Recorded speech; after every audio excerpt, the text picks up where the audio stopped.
Pega essa cadeira. Ela assim, parada.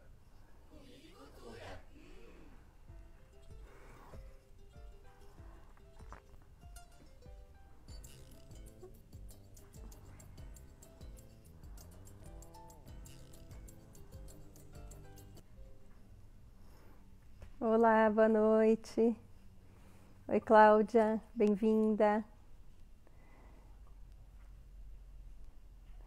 Estamos começando mais um programa Comida e Cultura. Oi, Caio. Vamos aguardar. Hoje a gente vai conversar com o Glenn Makuda. E acho que vai ser uma conversa bastante interessante. Ele faz parte do movimento Slow Food, que é muito legal. Eu vou começar apresentando ele, mesmo que não chegou muita gente ainda, que essa entrevista vai ficar gravada. Boa noite, Pri. E então eu vou apresentar o Glenn Makuda. Ele é ativista alimentar, é biólogo, ele é articulador da rede Slow Food Brasil. Ele produz conteúdos de mobilização e formação e ele promove campanhas nacionais e internacionais do movimento. Ele também é co-idealizador da Festa Junina Livre de Transgênicos, do Grupo de Trabalho Sementes Livres. E ele está chegando agora, estou vendo que ele está acenando. Eu já vou convidá-lo para entrar.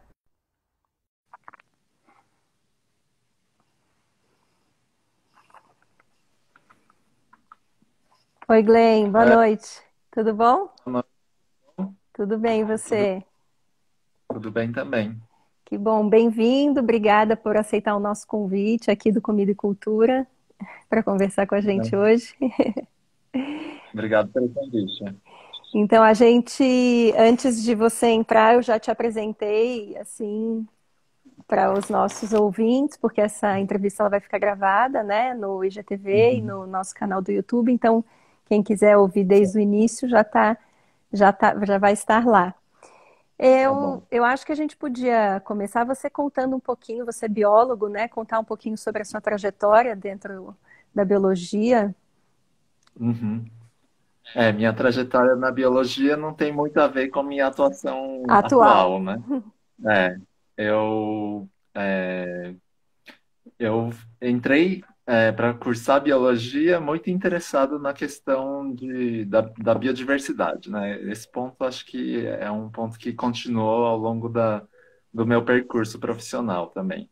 Mas eu tinha muito aquela coisa idealizada, né? Da natureza, de conservar as onças pintadas, essas coisas assim, bem clichê, né? Uhum. Mas conforme eu fui entendendo melhor, né, a que se propunha a biologia, eu fui partindo para a questão do comportamento animal, né? Olha, Então, é, e eu estudei coruja buraqueira na graduação. Então, nossa, tipo, bem que não tem focado, nada a ver. assim, né? É. Não, mas era a questão do comportamento animal da Da coruja coruja. buraqueira no contexto de impacto ambiental causado pelas pessoas, né? Então, acho que esse ponto é um ponto comum, assim, né? Da questão do impacto da atividade humana, entender as consequências disso. Acho que isso me ajudou a ter um olhar muito sistêmico, né? Das coisas. E daí, quando eu comecei um mestrado, né, para estudar o comportamento no nível populacional de uma ave que é uma praga agrícola, né, Ah, e a partir essa daí, coruja é uma praga. não, é uma pomba que eu estudei no mestrado, né, que era Ah, a voante, é uma eu, ave eu lá da Caatinga, tava mas achando que a que coruja, como é que a coruja ia... é um percurso bem doido isso. Mas daí Mas desculpa, eu te contei, é uma pomba da caatinga que você estava explicando. isso, é uma pomba da caatinga que, conforme foi sendo desmatado, né, a vegetação, ela foi se alastrando para outros biomas, né, e na década de 70, por conta do programa Pro Álcool, né, que incentivava o plantio de cana e tudo mais para a produção de álcool, essa pomba encontrou ali uma vegetação ótima para se procriar. Então, Hum, essa, essa ave causa danos consideráveis aí para a agricultura de pequena e média escala, né? uhum, E, mas a partir disso eu fui começando a entender que a agricultura convencional ela era totalmente destrutiva, né? Porque quando a gente vê pela perspectiva da indústria sucroalcooleira, eles pintam todo um ar de sustentabilidade e tudo mais, mas assim, não precisa nem ir até a segunda página para ver que não é bem essa história, uhum, né? uhum. Durante esse meu mestrado que eu conheci o Slow Food, aliás, que estava justamente nessa busca, né, por entender por que a agricultura precisava ser tão destrutiva, né, que daí eu comecei a ter contato com as questões de agricultura alternativa, da agroecologia, e junto com isso veio o Slow Food, que também tem muitos pontos em comuns, né, com a agricultura orgânica e agroecológica. Entendi, essa foi sua trajetória. Então, interessante, né? Porque é isso, né? Você foi com um olhar e aí você conseguiu ter essa visão sistêmica, né? Eu queria que você falasse um pouquinho para quem está ouvindo a gente o que que é o Slow Food, porque tem gente que não conhece, né? O que que é esse movimento e como que ele atua aqui no Brasil. Tá. O Slow Food é um movimento que surgiu na Itália, né, na década de 80, quando a primeira loja do McDonald's foi abrir lá, né, em 1986. Então, um grupo de ativistas que já lutavam muito por essa questão da alimentação, né, eles começaram a questionar, né, que aquele modelo de alimentação americanizado, padronizado e massificado não fazia o menor sentido, né? Uhum,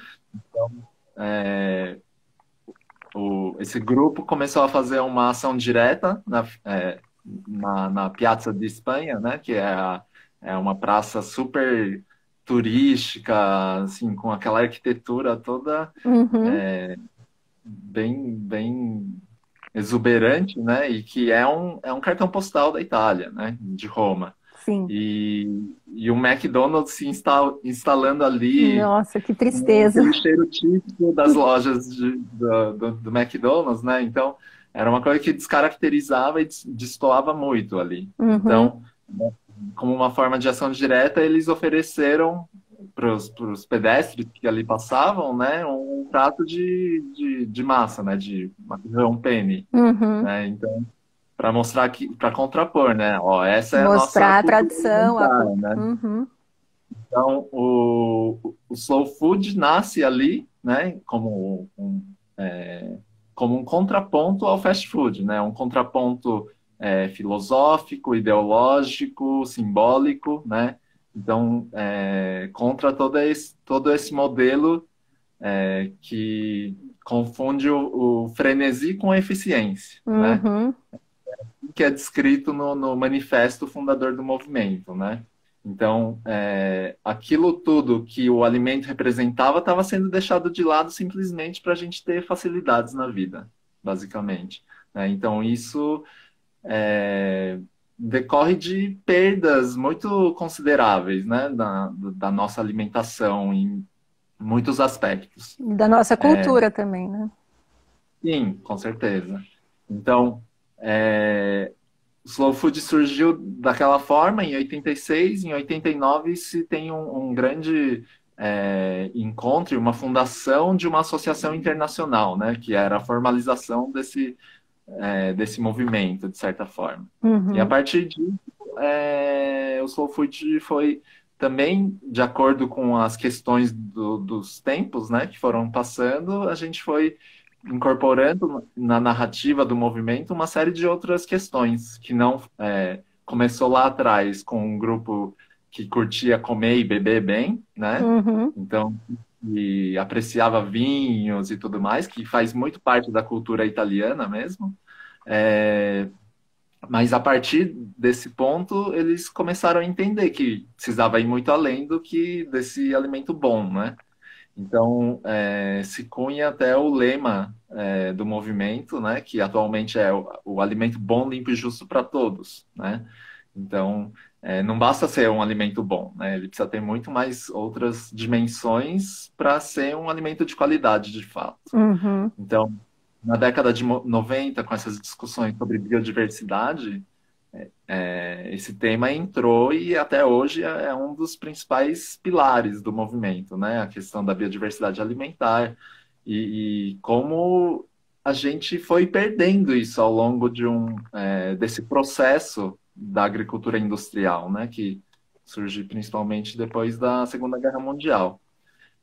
Então, tem sempre essa perspectiva histórica, né, que é importante para a gente, até para a gente imaginar futuros possíveis, né? É sempre Uhum. importante entender. Desculpa, minha cachorra tá Não faz mal, faz maldando. parte das lives. É, então, como eu dizia, Para um o Slow Food foi incorporando uma série de questões, né? Então, na década de 90, a questão da biodiversidade foi incorporada. Depois, se entendeu também que era importante um olhar para as comunidades rurais, né? E hoje, a narrativa que a gente tem é de que é importante não só a gente conhecer quem planta a nossa comida, mas valorizar esse trabalho, né? Porque é um trabalho essencial para que a gente consiga ter soberania alimentar, para ter segurança alimentar e nutricional. Então, são uma série de é, outras questões que foram complexificando o que a gente entende como um alimento bom, limpo e justo, e que esse alimento precisa ser democratizado, né? Não basta uma elite econômica ter acesso a esse alimento. Até para a gente ter Então, perspectivas mesmo de futuro, né? Como humanidade, como planeta. com certeza. E o Slow Food hoje ele tá em vários lugares do globo, né? Não é, começou na Itália e aí ele foi se espalhando e está em todos os continentes? Não, uma curiosidade.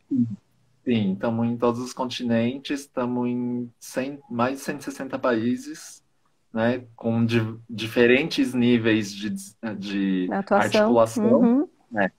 E no Brasil chegou no ano de 2000, né? Então já faz 20 anos aí que o movimento Slow Food está no Brasil.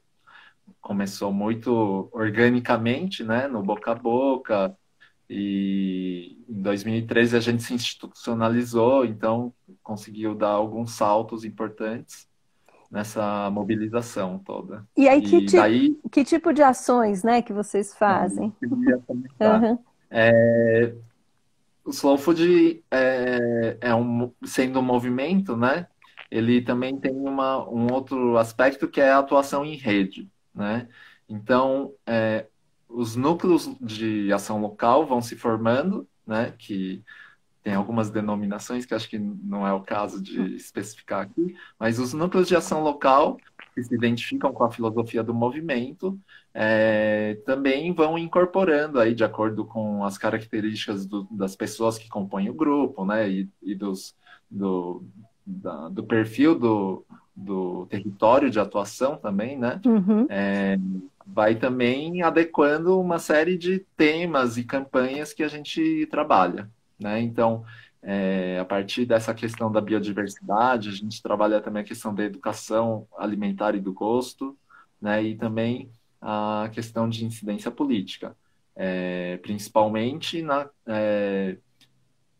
no nível de estimular as pessoas a tentar se aproximar de quem produz seu alimento, né? Que a Uhum. gente chama de coprodutor, né? Esse consumidor que passa a entender como que funciona o sistema alimentar e como ele pode incidir sobre isso, né? E na educação do gosto, né, e alimentar que a gente trabalha, é um ponto que acho que é o que chama a atenção, né, quando a gente trabalha isso, porque a gente entende que pelo paladar e pela apreciação do sabor, a gente consegue também entender vários outros aspectos, né? Inclusive, dá para entender culinárias de outros países, por exemplo. Dá para você viajar bastante, né? Só Uhum. com a questão do Do gosto, né? gosto. Então, Conhecer outras então, culturas, né? Entender. outros sabores, outras texturas, né? Então, Uhum. a partir disso, a gente consegue estimular as pessoas a buscar entender o que é o alimento de fato, né? Então, quando a gente vê alguns documentários, né, que tem relatos muito tristes, assim, de crianças que não sabem o que é batata, mas sabem o que é o salgadinho da batata frita, né? Exatamente. A gente convive bastante com isso. E pessoas que acham que a comida surge na gôndola do mercado. Então, a gente se distanciou muito, né, da terra, né? A ponto de, principalmente nos meios urbanos, a gente tem uma ojeriza, a folha caída no chão, fala que é sujeira, né? Então, simbolicamente, isso influencia muito profundamente a gente, é, na nossa identidade e o que a gente concebe de mundo também. Uhum. Mas essas ações que vocês fazem são pontuais, assim, em eventos? Como acontece de fato? São filmes, são vídeos, são atuações corpo a corpo com as pessoas? Eu queria entender como funciona. Tem muito dessa atuação corpo a corpo, né? De Uhum. cada localidade, então também a frequência com que cada núcleo local desses realiza essas coisas também é muito variado, né? E Uhum. também agora em tempos de pandemia, então, primeiro que a gente não consegue se juntar e outro que tá todo mundo maluco, né? Com as dinâmicas todas, que também acaba prejudicando um pouco essas articulações, Uhum. né? Mas de toda forma numa situação pré-pandemia, né, Uhum. tinha muito sim dessas questões do corpo a corpo e Uhum. eventualmente também a gente tem as campanhas que ocorrem assim, que daí a gente estimula a rede nacional e ou, às vezes são campanhas internacionais também que a gente mobiliza a rede. Então, uma ação que teve bastante repercussão, por exemplo, em São Paulo, há uns anos atrás, é a Discochepa, né? Que Uhum. é uma ação de conscientização sobre o desperdício de alimentos, né? Então, a partir do que se desperdiça, né, a gente começou a mostrar que dava para fazer comidas incríveis, né? Coletivamente, cozinhadas coletivamente e também consumidas coletivamente. Uhum. Então, isso também, quando as pessoas veem que aquilo vai se transformando e também é um processo super participativo, então as pessoas podem se integrar a esse processo, a gente vai sensibilizando, né, aos poucos, esse, esses consumidores aí, esses Uhum. potenciais consumidores.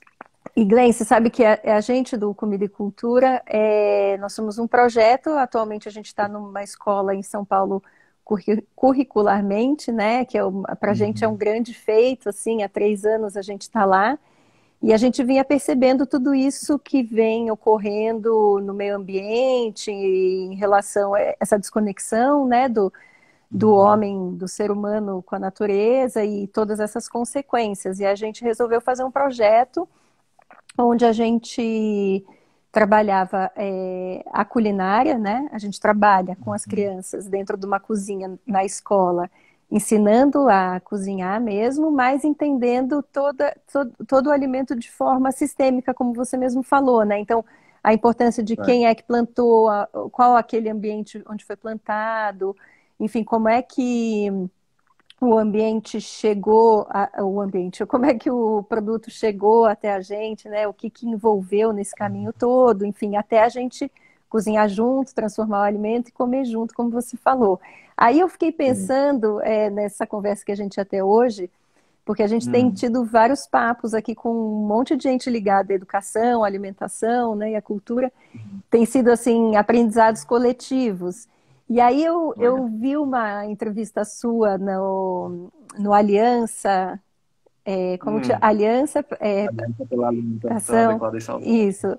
E então eu queria até que você falasse um pouco sobre esse movimento, e eu achei muito legal, porque eu fiquei pensando, nossa, eu queria conversar com o Glenn, fazendo, com essa expertise toda que ele tem, fazendo essa mesma trajetória, né? Então, Pensando um pouquinho assim no alimento, desde a semente até ele chegar nessa questão das nossas casas e do desperdício. Então, eu queria que você falasse um pouquinho sobre a diferença entre a agroecologia e a agricultura convencional, para as pessoas que estão ouvindo a gente, e essa importância da preservação das sementes, né? Crioulas, enfim. Conta você, que você sabe muito melhor do que eu. Bem, a agroecologia tem um bordão, né, que a agroecologia é ciência, movimento e prática, né? Então, tem tanto esse lado acadêmico, científico, né, de se entender a questão de produtividade, interações ecológicas, enfim, de vários aspectos, né, da academia. Uhum, É também um movimento social, né? Então, a forma de organização social da produção é super importante, né, para viabilizar esses processos. É, até porque a questão de distribuição desses alimentos, né, são questões muito caras, né, a agroecologia, assim como é uma prática, né? Então são práticas agrícolas diversas e, na verdade, são saberes ancestrais, né? Então a agroecologia não está inventando nada, né? Ele só está organizando uma série de conhecimentos que estavam marginalizados, uhum, né? E em contraponto à agricultura dita convencional, moderna, né? Tem uhum, vários adjetivos aí que se usa, também conhecido como agricultura patronal de commodities, né? É agricultura industrial, né? uhum, Então ela traz uma série de aspectos da Revolução Industrial, né? Principalmente a linearidade da cadeia produtiva, né? Então é sempre se extrai recursos da natureza, se transforma, utiliza e descarta, né? Vira lixo, né?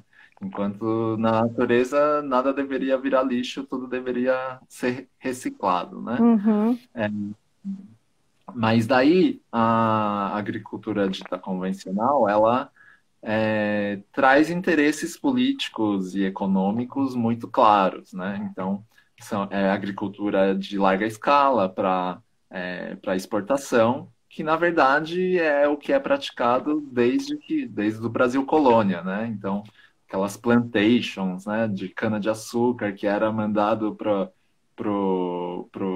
Portugal, ou mesmo o próprio pau-brasil, né, que o pau-brasil dá o nome ao país e é a primeira commodity que a gente tem nessa terra, né?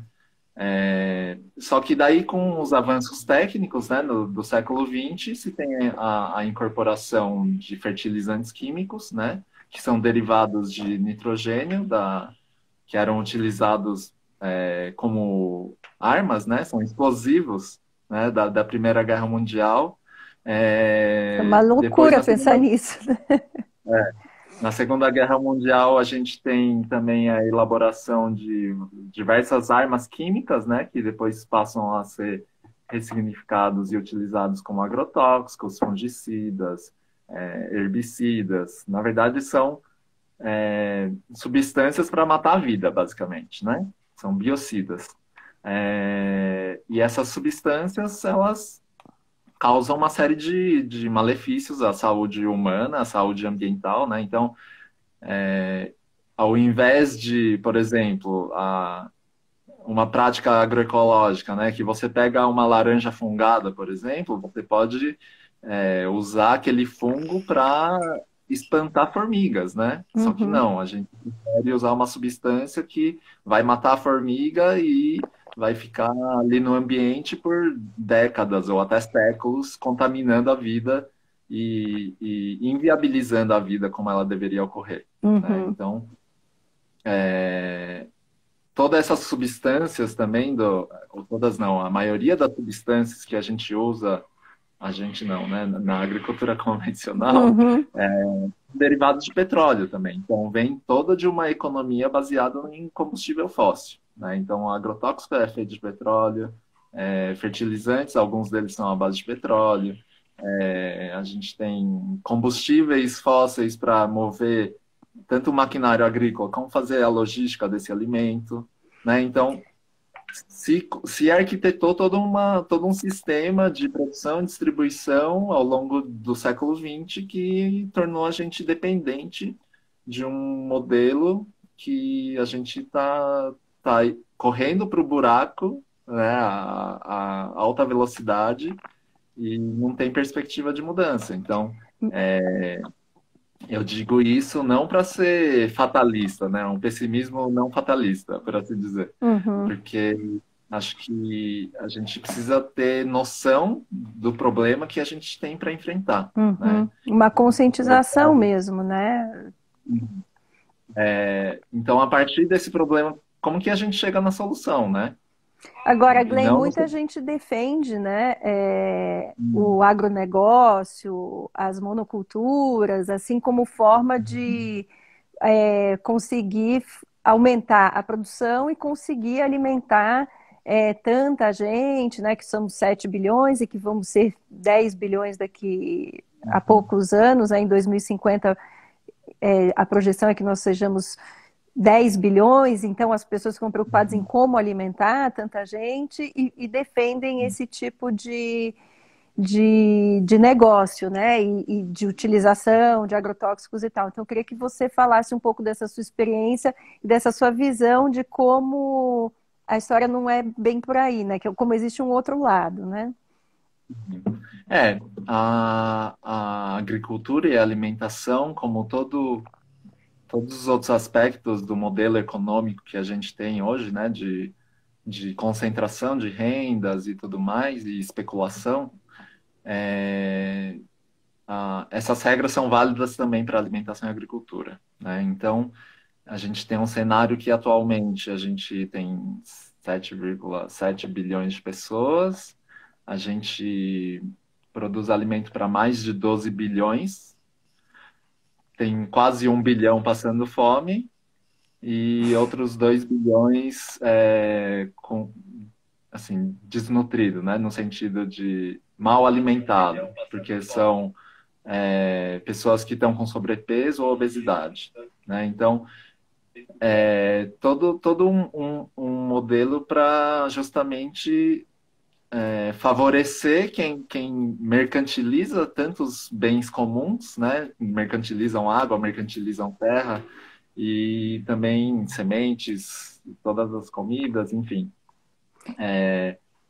Um sistema totalmente insustentável, que gera uma série de prejuízos se a gente for avaliar para além do aspecto econômico, né? Então, se diz muito da balança comercial é importante, o agronegócio é importante para a balança comercial e tudo mais, só que desconsidera que os diversos custos que a gente tem, né? Então, para a gente ter uma produção massiva de monoculturas, a gente está tirando muita biodiversidade.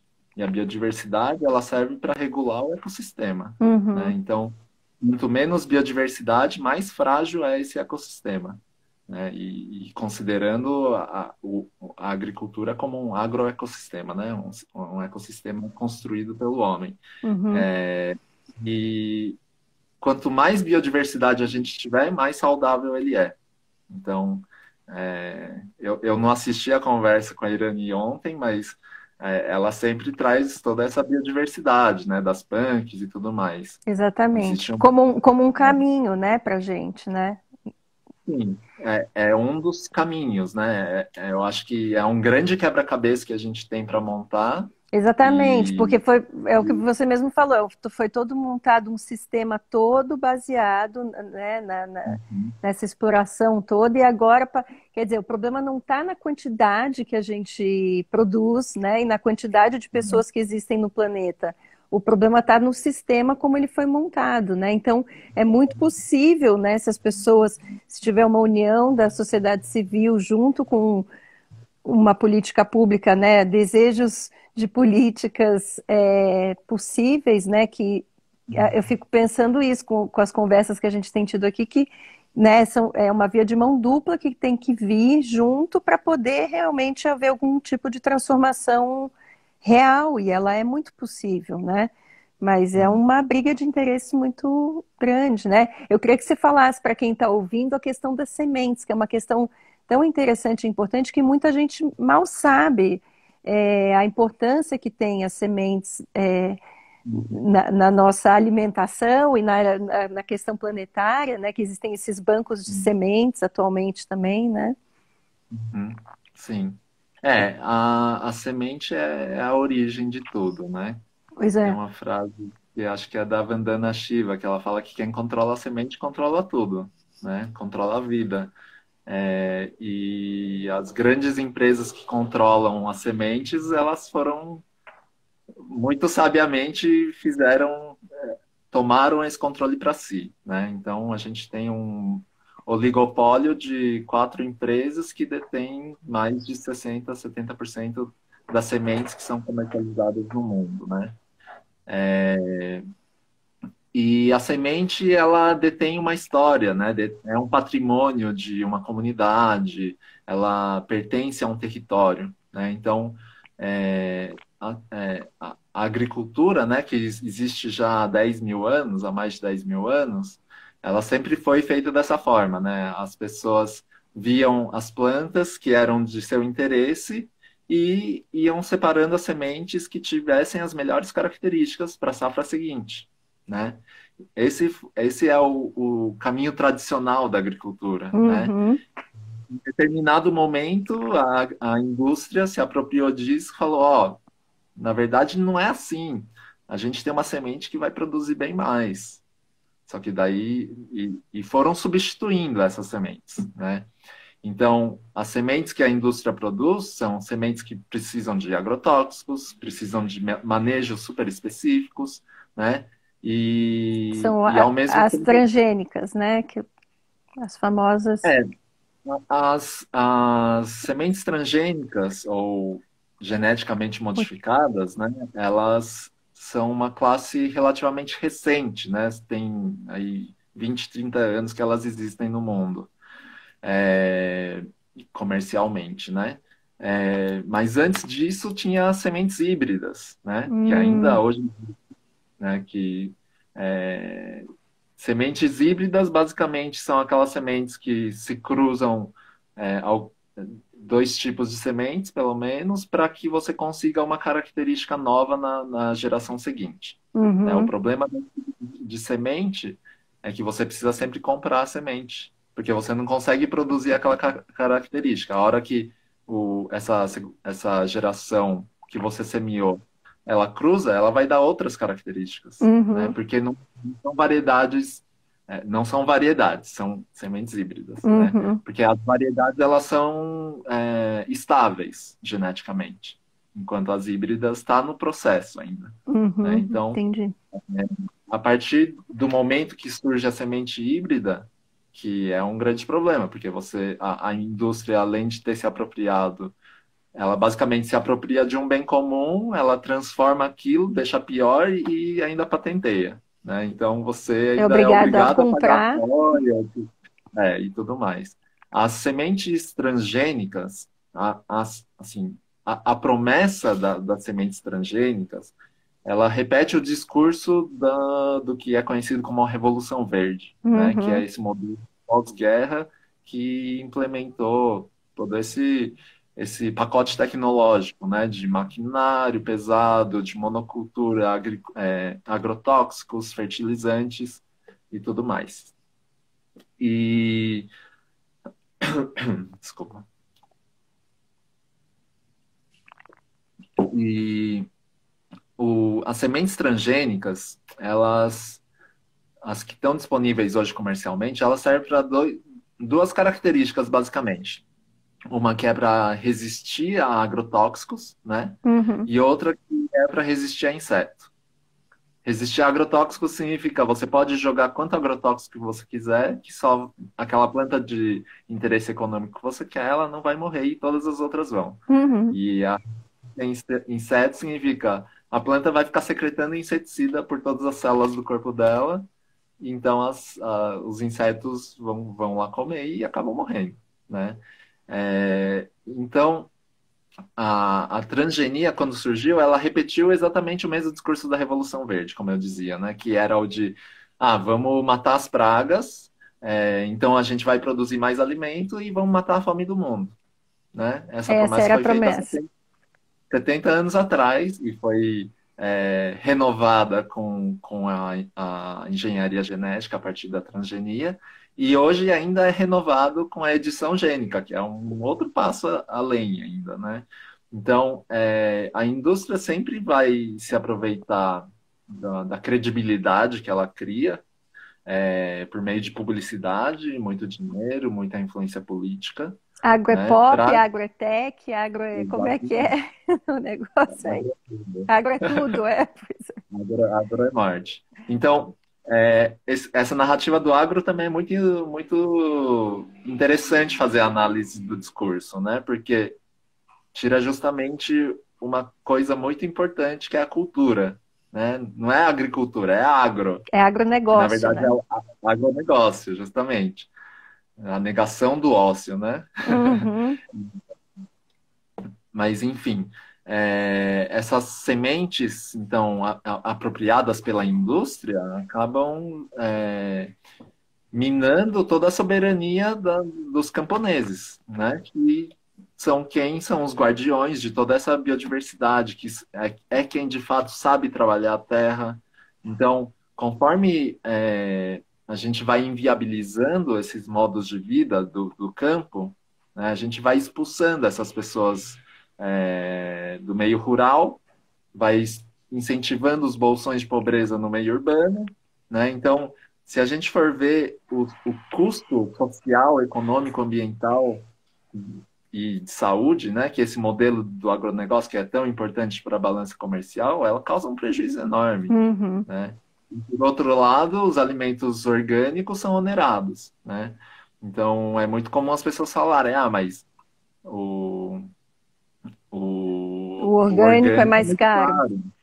caro. E de fato mas a questão é por que que é caro e o que a gente pode fazer, né, para isso. Então, agrotóxicos tem isenções bilionárias, né, de impostos, tem incentivos fiscais, tem acesso facilitado a crédito, enquanto que o orgânico ele é obrigado a comprovar que ele é orgânico, Uhum. enquanto o outro lado tem benesses diversos. Uhum. Então, quer dizer, a gente como consumidor, né, o que a gente pode fazer é tentar entender da onde que está vindo esse alimento que a gente está comprando e tentar comprar cada vez mais de pequenos produtores e de cadeia, encurtando cadeias, né, de produtores mais próximos. A gente tem visto aqui em São Paulo, né, a classe média, pelo menos, a gente tem visto surgir um monte de grupos de consumo consciente, né, os CSAs estão super lotados, tem até fila de espera. Eu conversei outro dia com o Wagner, que é do CSA de Bauru. Aí ele me falou, eu falei, mas como que faz, né, para poder participar de um CSA? Ele falou, nossa, atualmente tem tido até fila de espera e as pessoas, Uhum. e aí eles estão começando a ver como montar outros CSAs. Então isso é uma coisa muito bacana, mas também de acesso só a essa classe média, né? Então Sim. como A questão da democratização desse alimento é o segundo passo, né? Então, é, assim como na discussão da segurança alimentar e nutricional, né? Que é um termo que fora do Brasil tem uma outra conotação, né? Muito da questão higienista, sanitária, né? Do alimento. Uhum.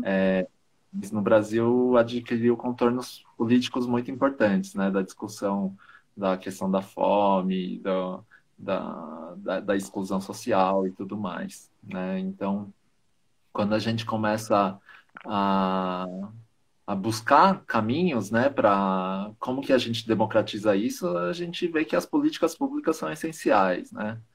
Então, enquanto nos, é, a gente tinha políticas incríveis, como a Política Nacional de Alimentação Escolar, que foi gradualmente sendo desmontado, a política de aquisição de alimentos, né, Uhum. uma série de outras políticas complementares aí que valorizam a agricultura familiar, que é quem de fato produz alimento, né, produz cerca de 70%, né? Claro que se a gente for avaliar cada item alimentar, vai variar, né? Mas, em Uhum. média, 30% do alimento que chega no nosso prato vem da agricultura familiar, não do agronegócio. O agronegócio produz comida para comida, né? Que é comida para o gado. É, Soja. soja para 28 bilhões de galinhas que tem no mundo, né? A gente vai vendo os números, são coisas bem medonhas, assim. E, inclusive, se a gente for pensar na questão da pandemia que a gente atravessa hoje, tem muito a ver com o modelo produtivo também, né? Exatamente. Então, tem segmentos da academia que já entendem que o fato da gente ter confinamento de milhares de Aves e animais porcos. geneticamente parecidos, né? A hora que surge uma doença, é muito fácil ter que abater milhares de animais para evitar o alastramento de uma doença, Isso só né? Então, comprova que quanto mais diversidade, melhor em qualquer campo, né? É certeza. isso, mesmo nos vegetais, né? A monocultura faz. Não adianta, então você vai criar um inseticida para matar aquilo lá e também você vai criar sementes todas iguais e fica todo mundo igual. Quando vier uma praga Exato. nova, acaba com tudo, então, né? Não sobra nada. Né? E o mais Falando de forma interessante simplista, é isso, né? mas é isso mesmo, porque biodiversidade quer dizer resiliência, né?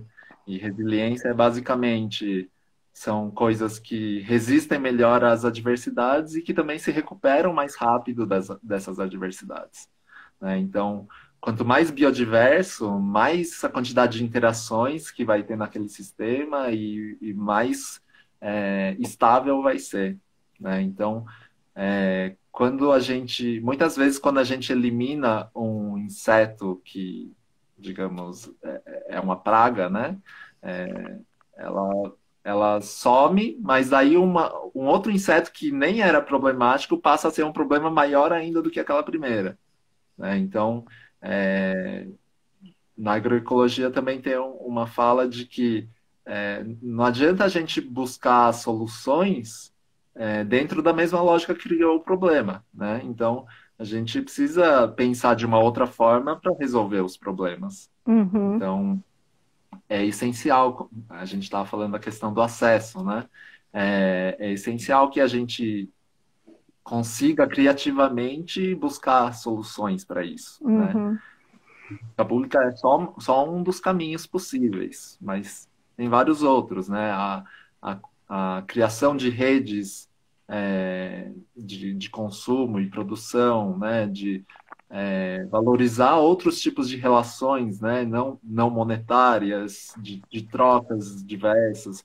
Enfim, acho que as possibilidades são quase infinitas, né? São. Então, Eu vi aí desculpa te cortar, eu vi que uma pessoa, a Cláudia, falou as pessoas procurando vida em Marte, como viver em outros planetas, sendo que é muito mais fácil mudar o que a gente tem aqui, e aqui a Juliana também falando que esse conhecimento precisa chegar à ponta.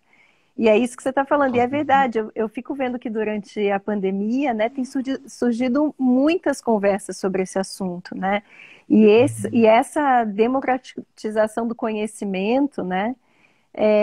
Parece que veio bem a calhar quer dizer, não é que veio bem a calhar, acho que é uma consequência. consequência, pois é, do que está acontecendo, né? E talvez isso eu tendo ser uma eterna romântica e otimista e achar que realmente isso é possível de acontecer com movimentos que nem os Slow Food. É que a gente também fica estudando, né? Tudo que já foi feito durante tantos anos, tantas tentativas e tanta gente falando sobre isso, mas a impressão que eu tenho é que esse assunto e todas essas questões de biodiversidade e de desperdício, enfim, e a questão dos agrotóxicos está se popularizando mais, né? E uma outra questão que eu queria até te perguntar, queria saber sua opinião, mas imagino já qual seja, que é como isso impacta também na questão da saúde de um país, né? Mas na questão da saúde pública mesmo, né? Porque a impressão que a gente tem agora é que se gasta muito mais tentando resolver, né, a Uhum. saúde da população, se gasta milhões, sendo que poderia se gastar muito menos mudando esse tal desse modelo de negócio, desse sistema que a gente está inserido, né? O impacto na saúde é uma coisa gigantesca, né? Os dados que a gente conhece hoje é que, por exemplo, a cada $1 que é usado para comprar agrotóxico, você tem um custo em saúde pública de 30 centavos a $1,28, né? Então, isso só considerando é, contaminação aguda, né? Ou seja, Olha são só. aqueles casos em que as pessoas vão manipular o agrotóxico ou, ou tem muitos também casos de tentativas de suicídio, né? Então a pessoa ingeriu o agrotóxico e daí vai ser hospitalizada. São esses casos que entram nessa conta. Uhum. Ainda tem a consideração de que tem uma subnotificação enorme, né? Subnotificação é um termo que acho que entrou no Entrou no linguajar vocabulário. popular, mas ajuda a gente a ilustrar algumas coisas, né? Então, na questão dos agrotóxicos, é um caso notificado a cada 50 casos. Caramba. Então, isso é um dado da própria OMS e era usado, né, pelo menos pelo Ministério da Saúde do Brasil até pouco tempo atrás. Não sei se ainda usam isso. Mas, de toda forma, isso só considerando contaminação aguda. A gente tem uma série de outros efeitos por contaminação crônica, né? Que é do uso continuado daquela substância, da exposição continuada daquela substância. Então, a gente tem vários tipos de cânceres, vários tipos de é, Alergias? Não. disrupções, né? Alergias, disrupções endócrinas, que é tipo uma desregulação geral do controle hormonal, né? Então, daí já surgem várias outras doenças, né? E se a gente considerar que as doenças crônicas não transmissíveis são a maior causa de morte no mundo e que agrotóxico está relacionado com praticamente todas elas, então a gente tem que. É um cenário bastante assustador. Além disso, além da questão de saúde, a gente tem contaminação ambiental, né, da água, do solo, Uhum. da, da água.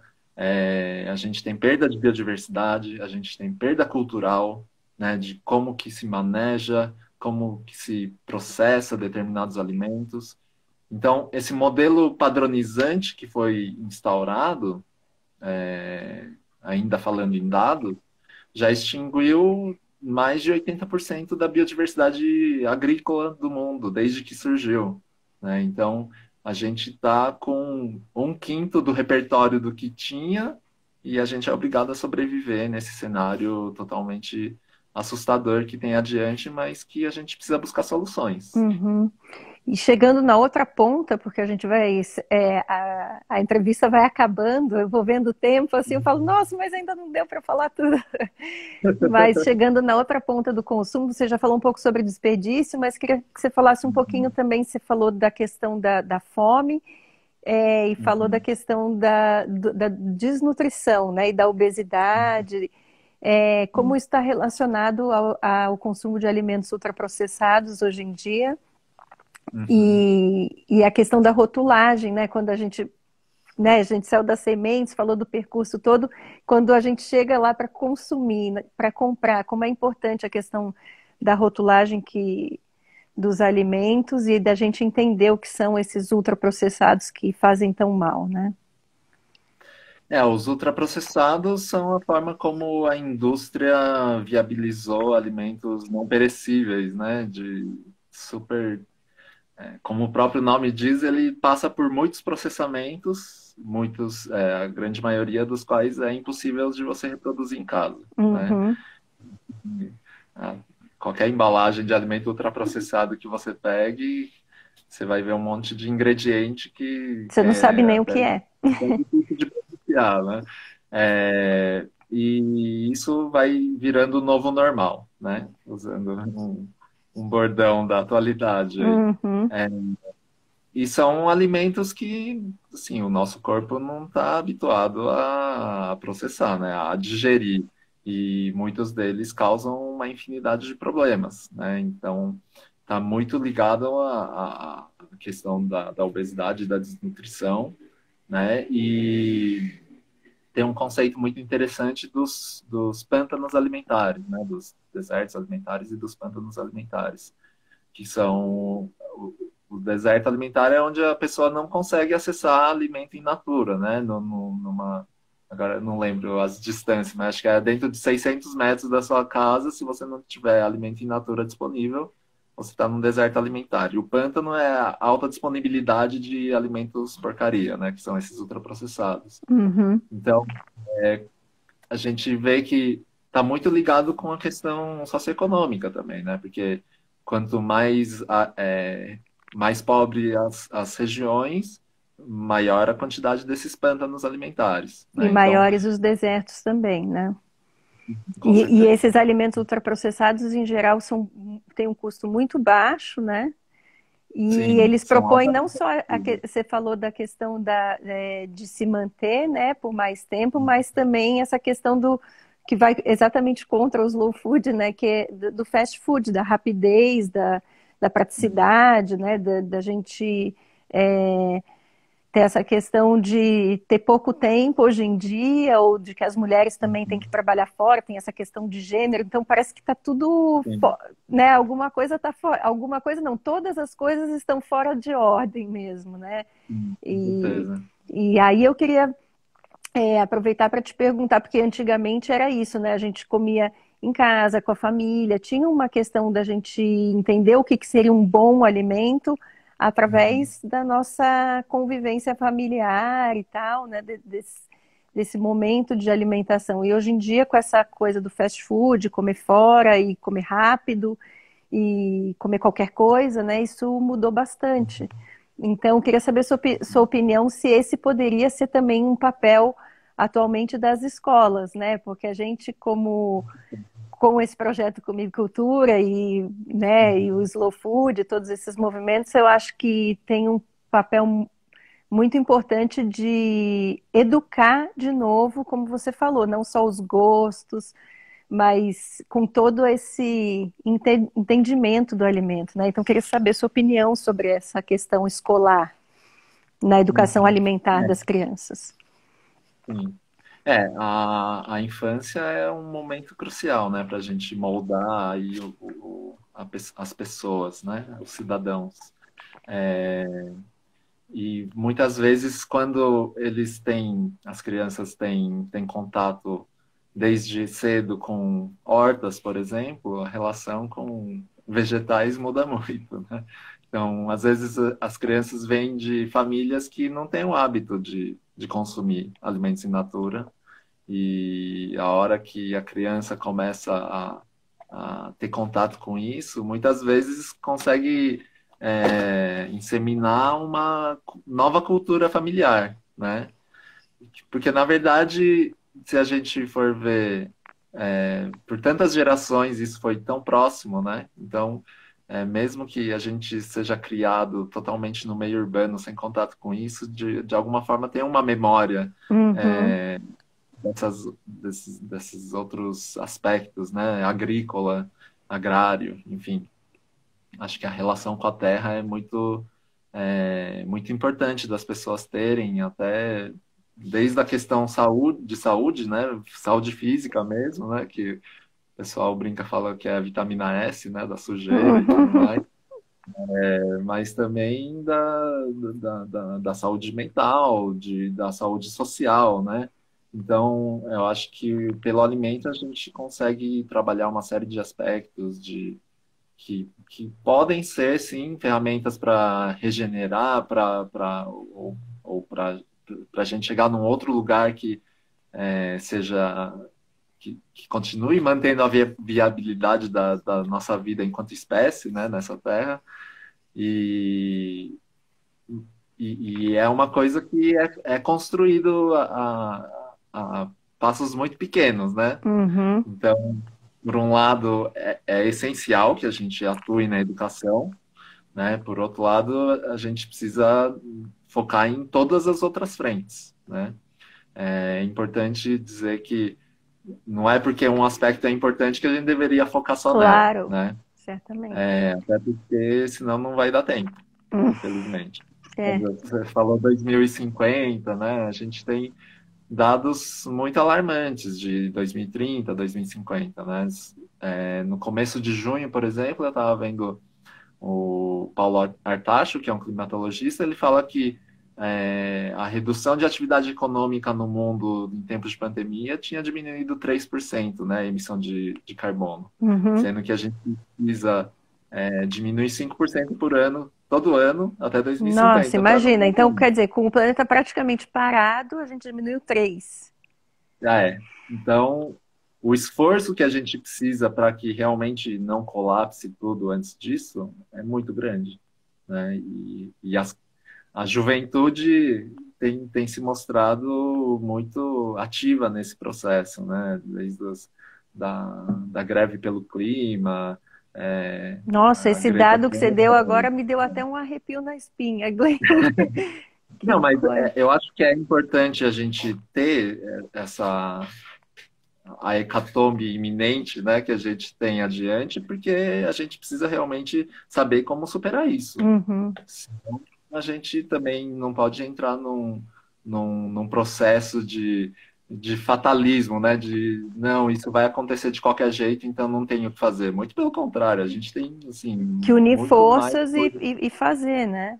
Em e vários fazer no segmentos, tempo como que é você necessário, falou. É, são vários segmentos mesmo. É com isso aí. certeza. Como que aconteceu a sua educação alimentar, você lembra?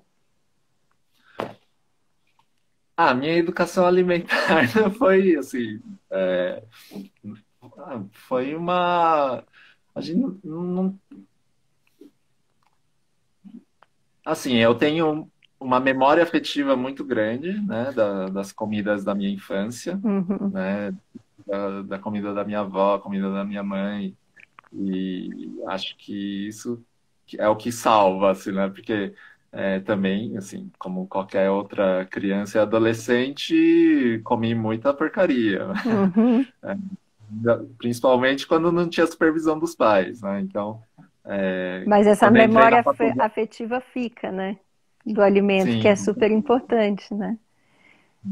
Mas quando eu entrei na graduação, por exemplo, assim, comia tudo que era porcaria, mas por outro lado também foi a época que eu aprendi a cozinhar, né? Eu acho que esse é um passo muito importante de você se familiarizar com a comida, como ela desde de todos os aspectos, né? Não só da cozinha, mas como se planta a comida, como se colhe, como se processa, como se cozinha, É, e enfim. cozinhar te dá muita Então, autonomia e muita liberdade, né? E pode com ser certeza, transformador de fato, né? com Ô, certeza. Glenn, a gente está chegando nos minutos finais, então eu queria muito te agradecer pela presença Eu que aqui agradeço a hoje, oportunidade. agradecer a presença de todo mundo que está aí assistindo, dizer que esse vídeo vai estar gravado no nosso canal do IGTV e no YouTube, então curtam aí, sigam a gente e vejam a entrevista na íntegra, que eu vi que teve gente dizendo que vai cair, chegou tarde. E queria também aproveitar para te fazer uma última pergunta e para deixar você à vontade para falar o que você quiser. Eu queria te perguntar, hoje em dia, Glenn, você tem fome do quê? Tenho fome do quê? Eu tenho fome de comida de verdade, né? Quando a gente fala de ultraprocessado, essas outras coisas que são vazias cultural e nutricionalmente, a comida de verdade é uma coisa que resgata essas dimensões do alimento, né?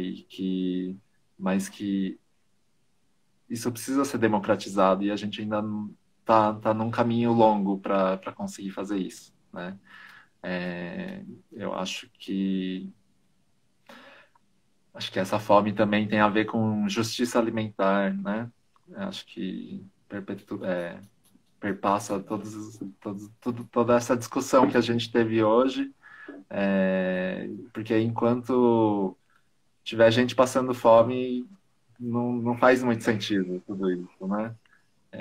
Eu acho que o prazer da alimentação, O acesso ao alimento não deve ser privilégio de ninguém, deveria ser direito de todo mundo.